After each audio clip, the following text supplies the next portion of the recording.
Okay, it's 1:45. Hope you all had a good poster session and a lunch break.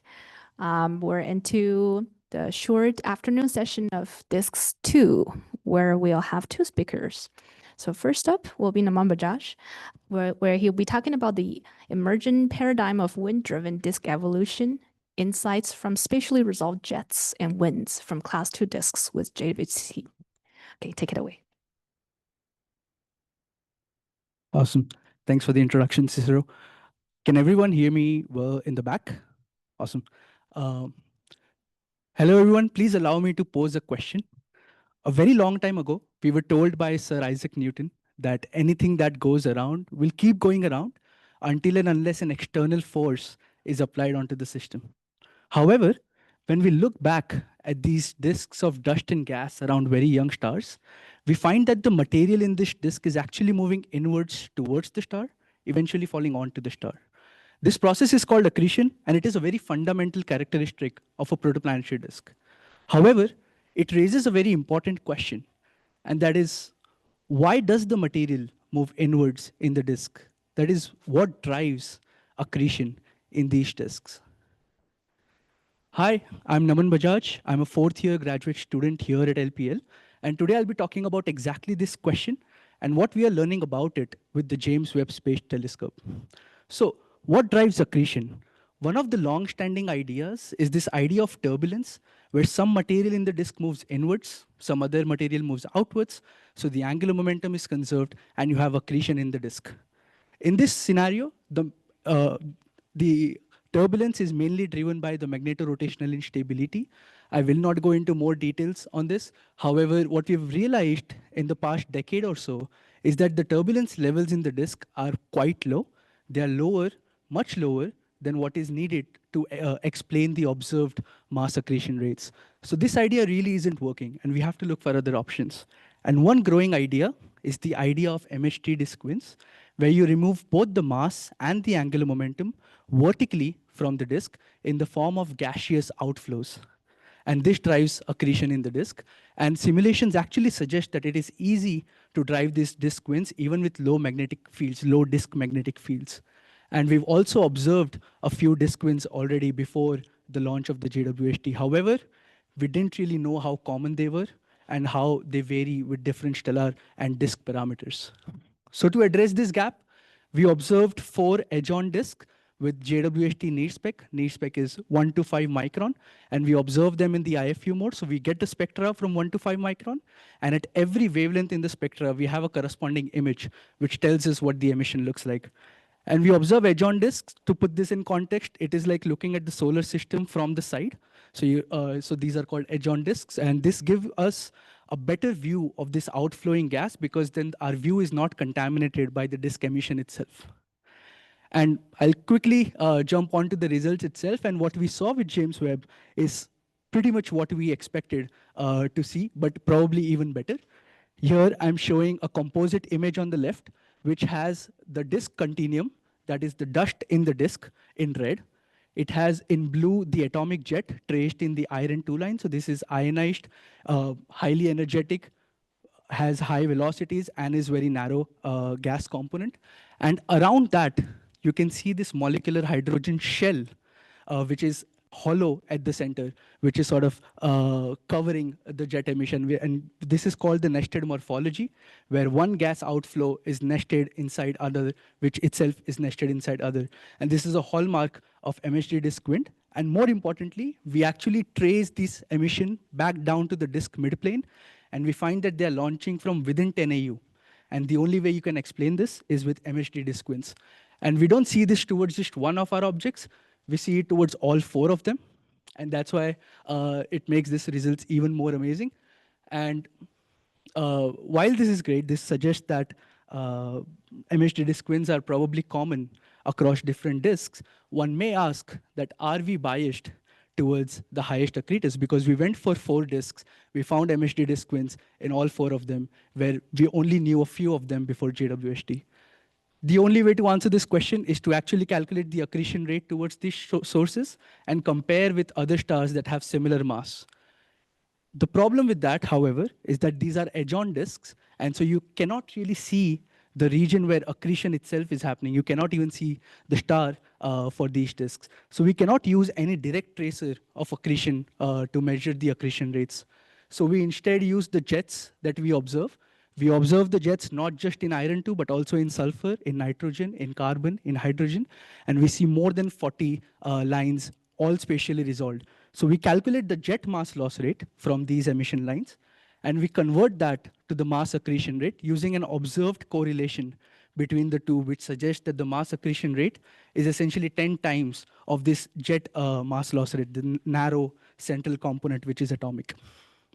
So we do this, and to compare, I plot on x-axis the stellar mass, on y-axis the mass accretion rate. These are observed values for stars in the Taurus star-forming region, and these are stars for which we know these values very well. Now the question is, when I overplot 4 of my objects here, will they match the overall population, or will they be outliers?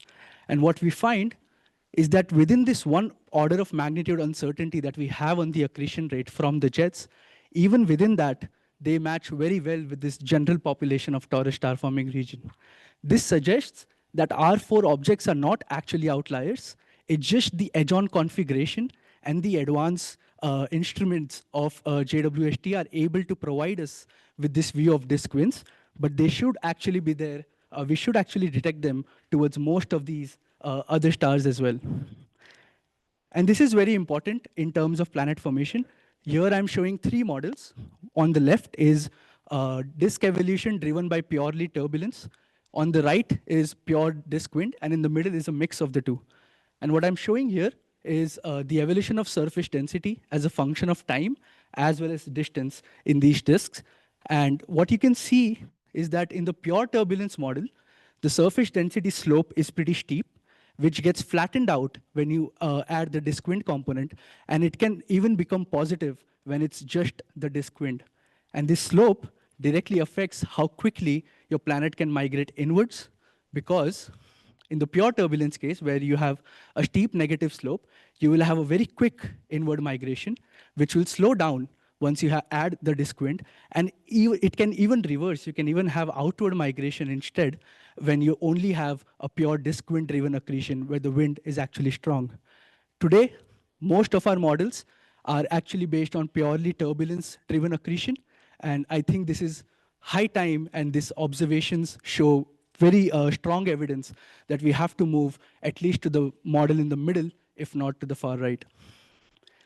An example of how this impacts planets' properties is by looking at pebble accretion, for example. In pebble accretion, you have a planetesimal spread that you start with. You have a pebble influx from the outer region, and then you have pebble accretion and migration that essentially happen at the same time. And what they have shown already is that when you change the pebble flux and how strongly can these pebbles and planetesimals can migrate, your final planet mass can change quite a lot. For example, for the high pebble flux and strong migration, you can make planets that are more massive than Earth. However, when you reduce that, you can have planets that are in orders of magnitude less massive and also have a different structure than the higher pebble flux models. And if I have to correlate this with what it means from turbulence and MHD wind-driven accretion models, then turbulence-driven accretion will lead to high pebble flux. It will lead to strong migration, whereas MHD wind-driven accretion will not. So this paradigm shift that we are seeing from the observation point of view of moving from turbulence to winds has to be now reflected in the models as well, because that will completely change how we understand planet formation. Thank you.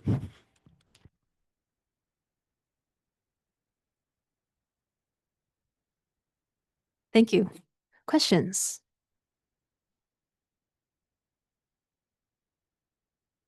There it is. It's a question.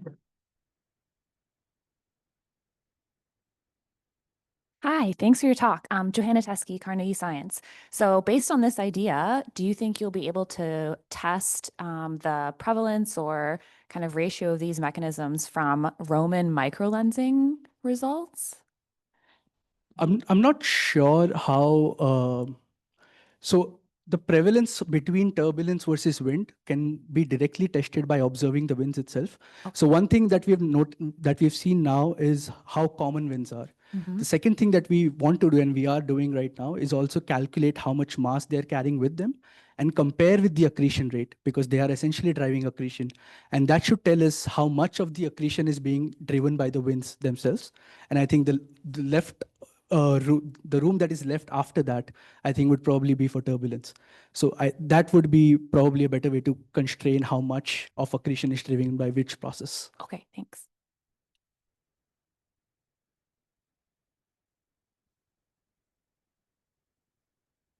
Thanks, Johanna. Other questions?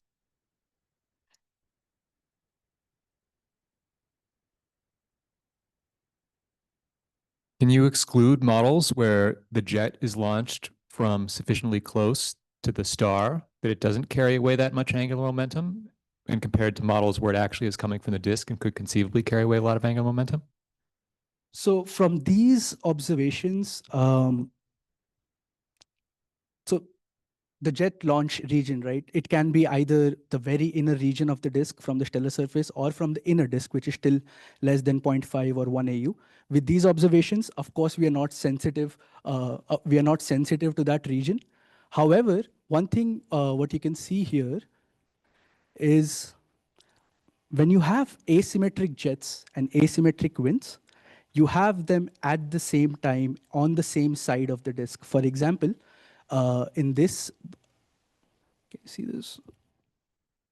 Well, this doesn't work, but in the big image, the object called HH30, you can see the jet is asymmetric on the same side where the wind is also asymmetric. And we also see this with the opening angle of the jet and the wind, that the jet is narrow, wind is narrow, jet is wide, wind is wide. So this kind of suggests, at least to first order, that they have similar launching mechanism, that they're launching in a very similar way. So we know the launching of the wind is due to MHD winds. So I would expect that the jet are also MHD wind driven, but this remains to be tested further.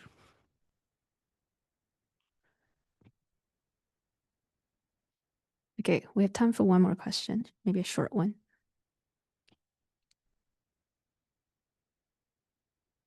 Hello, I'm Jay from Iowa State. So I have a very naive question. So in one of your slides, you consider the three scenarios, like a pure turbulence, pure wind, and disk wind plus weak turbulence. Then can you exclude disk wind plus strong turbulence?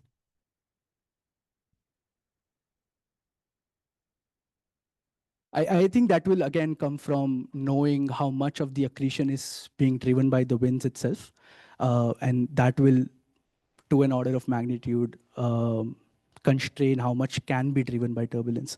And that will, because if, for example, we only find that 50% of the accretion is driven by winds, then 50% is turbulence. That is still strong turbulence compared to what we think right now. So that is probably what is going to constrain which of these models is to be added. There's also a nice poster by David, I believe, on the left wall, which talks about turbulence and how much turbulence is possible in the disk. Thank you. Let's thank Nohan again.